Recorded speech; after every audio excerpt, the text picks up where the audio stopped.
புதிய கட்சிகள் வருகிறதோ இல்லையோ, புதிய வாக்காளர்கள் திமுக பக்கம்தான் இருப்பதாக முதலமைச்சர் ஸ்டாலின் தெரிவித்தார்.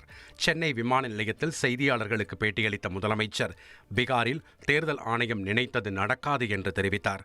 கருத்து கணிப்புகளை மிஞ்சி திமுக அமோக வெற்றி பெறுவது உறுதி என்றும் குறிப்பிட்டார். யார் எப்படிப்பட்ட சதி செஞ்சாலும் அதை முறியடிக்கிற வல்லமை தமிழ்நாட்டுக்கு உண்டு. ஏன் பீகாரில் கூட தேர்தல் ஆணையம் நினச்சது நடக்காது. உண்மையாக நான் போயிட்டு வந்த அனுபவத்தில் சொல்கிறேன். ஏன்னா அங்கேயும் மக்களை எழுச்சி பெற வைக்க தேர்தல் ஆணையம் உதவி செஞ்சிருக்கும்போது தான் உண்மை.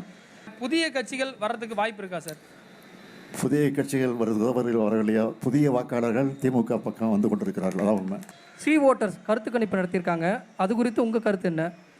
எந்த கருத்து கணிப்பு இருந்தாலும் எல்லா கருத்து கணிப்புகளையும் மிஞ்சி ஒரு அமோக வெற்றி தான் திமுக கூட்டணி பெறப்போகுது. அதில் எந்த சந்தேகமும் இல்லை.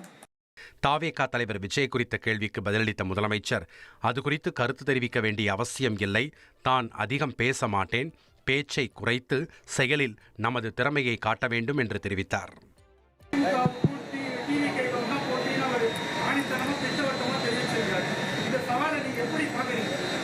நான் அதிகம் பேச மாட்டேன்.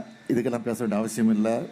பேச்சை குறைத்து செயலில் நம்முடைய திறமையை காட்டணும், அவ்வளோதான் என்னுடைய கருத்து. எதிர்க்கட்சித் தலைவர் எடப்பாடி பழனிசாமி தனது வெளிநாட்டு பயணங்கள் எப்படி இருந்ததோ அதைப் போலவே தனது பயணங்களும் இருக்கும் என நினைப்பதாக முதலமைச்சர் ஸ்டாலின் தெரிவித்தார்.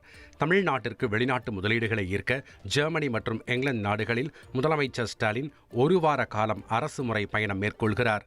இதற்காக ஜெர்மனி புறப்பட்டுச் சென்ற முதலமைச்சருக்கு சென்னை விமான நிலையத்தில் திமுக அமைச்சர்கள் மற்றும் நிர்வாகிகள் வழி அனுப்பி வைத்தனர். முன்னதாக விமான நிலையத்தில் செய்தியாளர்களுக்கு பேட்டியளித்த முதலமைச்சர், வாய்ப்புகளை உருவாக்கும் மாநிலமாக தமிழகம் திகழ்ந்து வருவதாக தெரிவித்தார். திமுக ஆட்சி பொறுப்பேற்ற பின்னர் இதுவரை 10,62,200 கோடி ரூபாய் முதலீடுகள் ஈர்க்கப்பட்டுள்ளதாகவும் 32 லட்சம் பேருக்கு வேலைவாய்ப்பு உறுதி செய்யப்பட்டுள்ளதாகவும் குறிப்பிட்டார். வெளிநாட்டு பயணம் குறித்த எடப்பாடி பழனிசாமியின் விமர்சனத்திற்கும் பதிலளித்தார். வெளிநாட்டு பயணத்தை பொறுத்த வரைக்கும் எதிர்க்கட்சி தலைவராக இருக்கக்கூடிய பழனிசாமி அவர்கள் இதை குறித்து கூட விமர்சனம் பண்ணியிருக்கிறாரு. பழனிசாமியை பொறுத்த வரைக்கும் தன்னுடைய பயணங்கள் எப்படி இருந்துச்சோ அப்படித்தான் இந்த பயணங்கள் இருக்கும்னு நினைக்கிறாரு. ஆனால் நான் கையெழுத்து போடக்கூடிய அளவுக்கு அனைத்து ஒப்பந்தங்களும் நடைமுறைக்கு வந்திருக்கு, வரப்போகுது, வந்திருக்கு.